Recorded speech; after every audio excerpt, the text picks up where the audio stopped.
Hi friends, good evening. இது மகிழனின் மாடி தோட்டம்ங்க. இன்னைக்கு வந்து நாங்கள் பச்சை நீட்டு கத்திரிக்காய் விதைக்காக விட்டுருந்தோம் சொல்லியிருந்தோம் இல்லைங்களா? அதை வந்து இன்னைக்கு நாங்கள் விதை எடுக்க போகிறோங்க. அது எப்படி எடுக்கிறோன்றதை உங்ககிட்ட நாங்கள் ஷேர் பண்ணிக்கிறோம் ஃப்ரெண்ட்ஸ். ஃபஸ்ட்டு இதை கட் பண்ணிக்கலாம்டா. விதை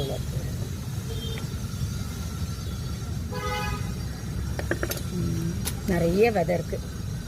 இதை என்ன பண்ணணும்னா, நம்ம இந்த தண்ணியில் மொத்தமாக இது கட் பண்ணி போட்டு இப்படி அதாவது இதில் இது பண்ணிடணும், மிக்ஸ் பண்ணிடணும்.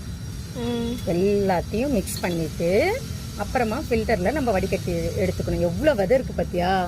இதில் வந்து ஆயிரக்கணக்கான நூற்றுக்கணக்கான செடி வரும். எப்படியும் ஒரு 500 செடிக்கான விதை இருக்கும் போல இருக்குடா.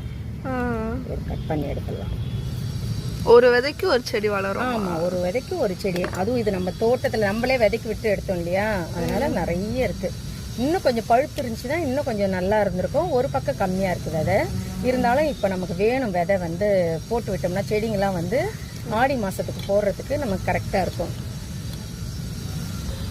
இப்போ பாருங்கள், இந்த கத்திரிக்காவெல்லாம் நாங்கள் கட் பண்ணி இந்த விதையை எடுத்துட்டோங்க. தண்ணியில் இவ்வளோ விதை இருக்குங்க.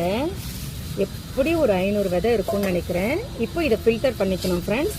ஃபில்டர் பண்ணிவிட்டு இதை வந்து வெயிலில் ஒரு 1/2 hour நம்ம காய வைக்கணும். காய வச்சுட்டு நிழலில் ஒரு 1/2 hour காய வச்சுட்டு வீட்டில் நம்ம வீட்டில் சாம்பல் இருந்தாலும் சரி, இல்லை ட்ரைகோடர்மா விரிடி எது இருக்கோ உங்ககிட்ட அதை வந்து கொஞ்சம் ஒரு ஜிப்லாக் கவரில் போட்டு இந்த விதையும் போட்டு ஜிப்லாக் பண்ணி அதாவது கவரை மூடி வச்சிட்டோம்னா நம்ம 1 வருஷத்துக்கு 2 வருஷத்துக்கு இந்த விதை வந்து எதுவுமே ஆகாது நமக்கு. இதையே வந்து நம்ம அடுத்த நாற்று போடுறதுக்கு ஈஸியாக போட்டு செடியை வளர்த்து எடுத்துக்கலாம் ஃப்ரெண்ட்ஸ். இதுதான் விதை எடுக்கிறதுன்றது. இதை நான் வந்து வெயில் இப்போ குறைஞ்சிடுச்சு. இருந்தாலும் நாளைக்கு வெயில் ஒரு 1/2 hour காய வச்சுட்டு நிழலில் ஒரு 1/2 hour காய வச்சு ஜிப்லாக் கவரில் போட்டு வச்சுப்பேங்க. இது பச்சை நீட்டு கத்திரியோட விதை ஃப்ரெண்ட்ஸ். அடுத்து வந்து நாங்கள் பிளாக் பியூட்டி கத்திரிக்காய் விதை எடுக்கிறோங்க. இதுலேயும் பாருங்கள் எவ்வளோ விதை இருக்குது பாருங்கள். இதையும் நாங்கள் எடுத்துகிட்டு காட்டுறோம் உங்ககிட்ட.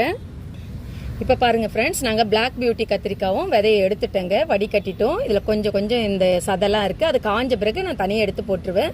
இப்போ இதுவும் அதே மாதிரி வெயிலில் ஒரு 1/2 hour காய வச்சுட்டு நிழலில் ஒரு 1/2 hour காய வச்சுட்டு ட்ரைகோடர்மா விரிடியோ சாம்பலோ எது இருக்கோ உங்ககிட்ட அது கூட இந்த விதையை வந்து போட்டு ஜிப்லாக் அதாவது கவர் போட்டோ இல்லை ஒரு பேப்பர்லேயோ மடித்து வச்சுட்டிங்கன்னா 1 வருஷம் 2 வருஷத்துக்கு இந்த விதையை நம்ம தோட்டத்துக்கு யூஸ் பண்ணிக்கலாம் ஃப்ரெண்ட்ஸ். எங்கள் வீடியோ உங்களுக்கு பிடிச்சிருந்தா லைக் பண்ணுங்கள், சப்ஸ்கிரைப் பண்ணுங்கள். உங்களோட கருத்தையும் எங்களுக்கு கமெண்ட்டில் சொல்லுங்கள் ஃப்ரெண்ட்ஸ். பாய்.